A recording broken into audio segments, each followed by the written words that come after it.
Bangladesh are back in this, I can tell you right now. তৃতীয়বারের মতো bowling অ্যাকশনের পরীক্ষা দিতে যাচ্ছেন সাকিব আল হাসান। দ্বিতীয় দফায় নিরপেক্ষ ল্যাবে পাশ করতে না পারায় সব ধরনের ক্রিকেটে বোলিং নিষিদ্ধ ছিল তার। আর সেই নিষেধাজ্ঞা কাটানোর লক্ষ্যে তৃতীয়বার পরীক্ষায় বসবেন সাকিব।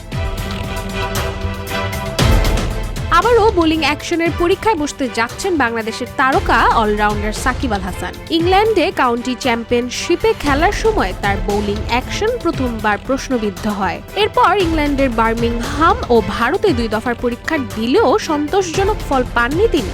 নিরপেক্ষ ল্যাবের পরীক্ষায় ব্যর্থ হওয়ায় সব ধরনের ক্রিকেটে তার বোলিং ছিল নিষিদ্ধ।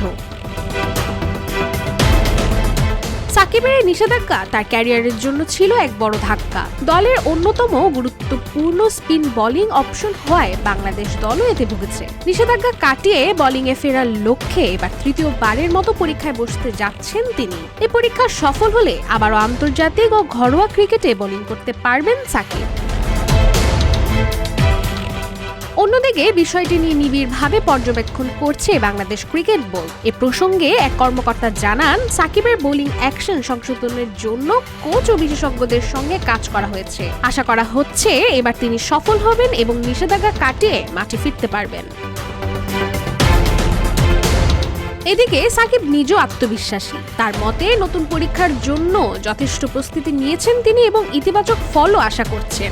বাংলাদেশ দলের জন্য এটি অত্যন্ত গুরুত্বপূর্ণ, কারণ বিশ্বকাপ সহ আসন্ন বড় টুর্নামেন্টগুলোতে সাকিবের বোলিং কার্যকারিতা দলের জন্য বেশ গুরুত্বপূর্ণ ভূমিকা পালন করবে।